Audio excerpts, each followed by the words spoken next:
आज मैं कविता पढ़ूंगा अवतार सिंह संधू जी, जिन्हें पास कहा जाता है। उनकी कविता है पुलिस के सिपाही से। अवतार सिंह संधू जी मनुष्य के शोषण के नाश तथा वर्गहीन समाज के लिए सरोकार से जुड़ी कविताएं लिखते रहे। उन सरकारी क्षेत्रों को उन्होंने छुआ है जिसे कोई टच नहीं किया। पुलिस, फौज, कोर्ट, कचहरी सब उनकी कविताओं में आते रहे। इस तरह से यह पुलिस के सिपाही से कविता है। इसी का मैं पाठ करने जा रहा हूँ। शुरू करते हैं। पुलिस के सिपाही से। मैं पीछे छोड़ आया हूँ समंदर रोती बहने, किसी अनजान भय से बाप की हिलती दाढ़ी और सुखों का वर मांगती बेहोश होती मासूम ममता को। मेरी खुरली पर बंधे बेजुबान पशुओं को कोई छाया में न बांधेगा, कोई पानी न देगा और मेरे घर में कई दिन शोक में चूल्हा न जलेगा। सिपाही बता, मैं तुम्हें भी इतना खतरनाक लगता हूँ? भाई सच बता, तुम्हें मेरी छिली हुई चमड़ी और मेरे मुंह के बहते लहू में कुछ अपना नहीं लगता?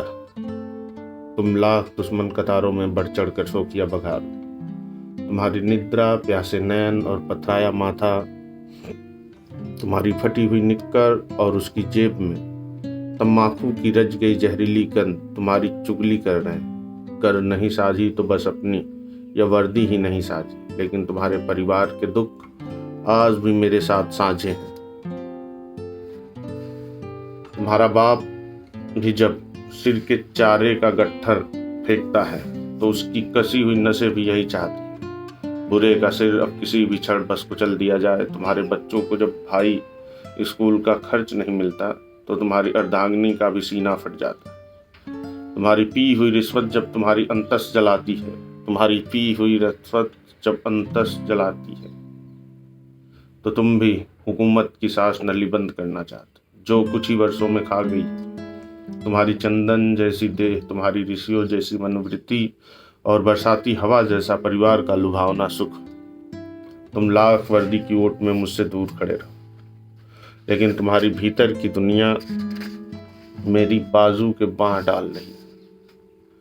हम जो बिना संभाले आवारा रोगी बचपन को आटे की तरह गूंथते रहे, किसी के लिए खतरा न बने, और वो जो हमारे सुख के बदले बिकते रहे, नष्ट होते रहे, किसी के लिए चिंता न बने। तुम चाहे आज दुश्मन के हाथ में लाठी बन गए, पेट पर हाथ रख कर बताओ तो कि हमारी जात को अब किसी से और क्या खतरा है। हम अब सिर्फ उनके लिए खतरा है जिन्हें दुनिया में बस खतरा ही खतरा है। हम अब सिर्फ उनके लिए खतरा है जिन्हें दुनिया में बस खतरा ही खतरा है। तुम अपनी मुंह की गालियों को अपने कीमती गुस्सों के लिए संभाल कर रखो। मैं कोई सफेद पोश कुर्सी का बेटा नहीं हूँ। इस अभागे देश का भाग्य बनाते धूल में लथपथ हजारों चेहरों में से एक हूँ। मेरे माथे में बहती पसीने की धारा से मेरे देश की कोई भी नदी बहुत छोटी है। किसी भी धर्म का कोई ग्रंथ मेरी जख्मी होठों की चुप से अधिक पवित्र नहीं है। तुम जिस झंडे को एड़िया जोड़ सलामी देते हो, हम शोषितों के किसी भी दर्द का इतिहास उसके 3 रंगों से बहुत गाढ़ा है।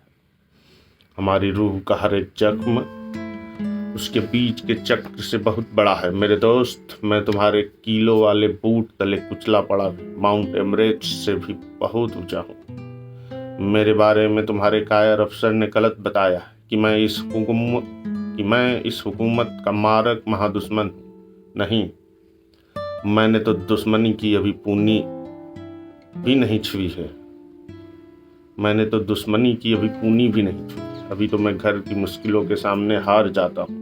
अभी तो मैं अमल के गड़े कलम से ही भर देता हूँ। अभी मैं दिहाड़ियों और जाटों के बीच की लरजती कड़ी हूँ। मेरी दाई बाजू ले होकर भी अभी तुम मुझसे बेगान लगते हो। अभी तो मुझे हजामों के उस्तरे और खंजर में बदलने, अभी राज मिस्त्रियों की करंटी पर मुझे चंडी की वार लिखनी, अभी तो मोची की सुम्मी जहर में भिगोकर चमकते नारों के जन्म देने वाली कोख में घुमानी है। अभी धुम्मे बढ़ई का भभकता धड़कता हुआ तेसा इस शैतान के झंडे से ऊंचे लहराना। अभी तो आने जाने वाले के जूठे बर्तन मांजते रहे लागी जुबलियों में लाग लेंगे। अभी तो किसी कुर्सी पर बैठे गिद्ध की नरम हड्डी को जलाकर खुशियां चुहड़ा हुक्के में रखेगा। मैं जिस दिन 7 रंग जोड़कर इंद्रधनुष बन गया, दुश्मन पर मेरा कोई वार कभी खाली न जाएगा। तब झंडी वाली कार के बदबूदार थूक के छींटे मेरे जिंदगी के चाव भरे मुंह पर न चमकेंगे। मैं उस रोशनी के बुर्ज तक अकेला नहीं पहुंच सकता, तुम्हारी भी जरूरत है, तुम्हें भी वहां पहुंचना होगा। हमें काफिला है जिंदगी की तेज खुशबुओं का, तुम्हारी पीढ़ियों की खाद इसके चमन में लगी। हम गीतों जैसी गजर के बेताब आसी, और हमारी तड़प में तुम्हारी उदासी का नगमा भी। सुबाही, बता मैं तुम्हें भी इतना खतरनाक लगता हूं? मैं पीछे छोड़ आया हूं।